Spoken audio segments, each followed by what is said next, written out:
Karena, you created a Facebook page where people can get updates and information about Suzanne Simpson. Why did you feel that was important to do? Because myself, along with some other friends, run many groups for missing people.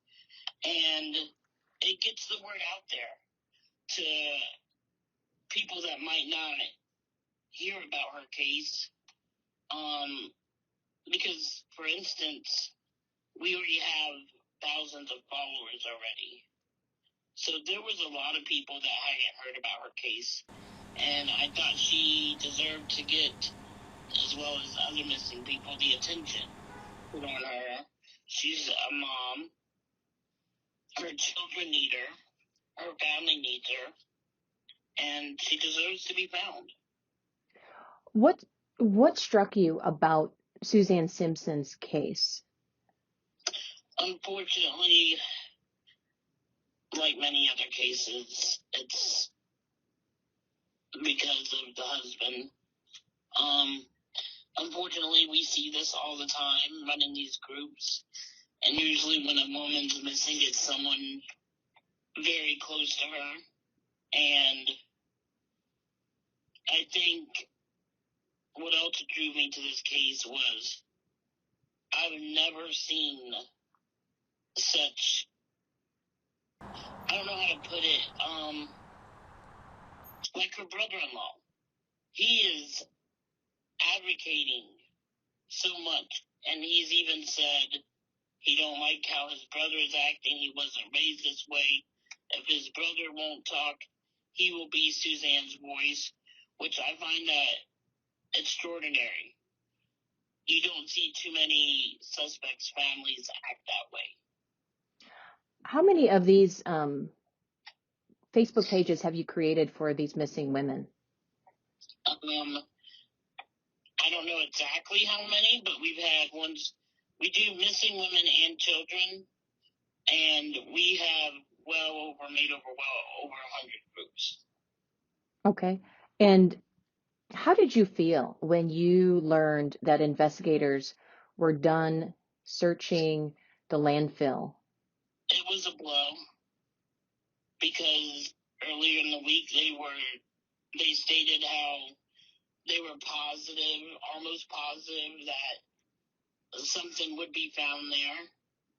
And a part of me feels like, oh my God, could he get away with murder if he did something to her? And then I go back to thinking about her children.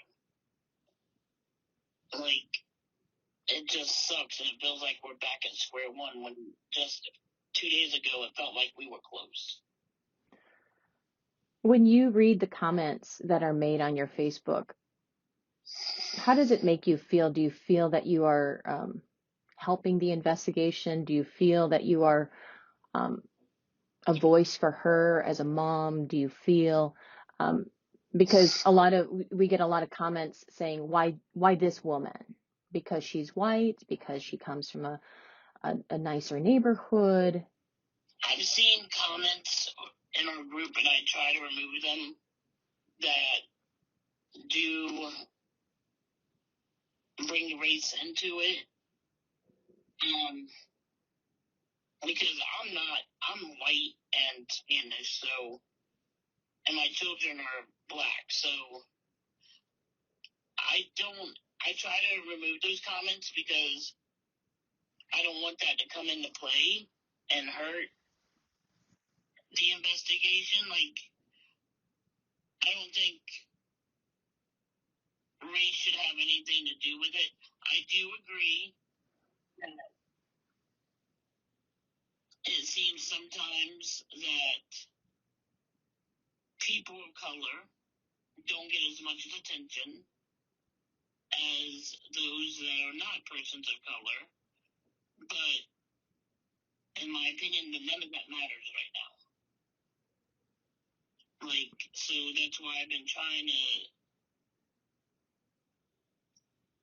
how can I say it, discredit that talk in the group and remove those comments, because no matter who she is or the color of her skin, she deserves to be found.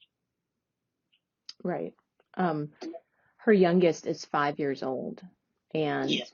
it's this story is particularly um, hits me in a certain way because my youngest is around the same age. So, um, to think about what they say to her little girls at night, how to help them cope, how they're coping, it just goes in your head like those. You just think about those poor children and just how awful her husband And, her husband is. and it's not only like, most likely the way it's looking, they're going to lose their mom and dad. Because if he did do this heinous crime and she is gone, he will most likely spend the rest of his life in prison. So the children are my main thought, because they are the ones that will suffer more than anybody. And the youngest ones especially, I can't imagine what the family is dealing with right now, and these children. Right. Well, Karena, I appreciate your time. Is there anything else that you'd like to share with me? Um, how long you're going to keep this Facebook? We will keep it open until she is found, and then we go from there. Usually we try to keep them open for trial, if there is a trial, but depending on how the case gets, and we do listen to family. If family comes later and says, she's found, we want privacy, we'll shut down the group. And you're not in Texas, right? You're in Florida? Yes. Yeah, so this story has so from the very beginning, I noticed you set this up right away. Maybe was it the day after or that? Day after, I believe, one of a member that follows us sent me her picture and told me the circumstances, and I immediately made a group and got the ball rolling, because unfortunately it's because basically we see this all too often, and I think a part of us thinks, well, maybe if we get this out there, get the followers we already have to pay attention and have them start sharing, since they're from all over, maybe, this will end better than some of the ones we've seen. Right. But unfortunately, it's not looking that way.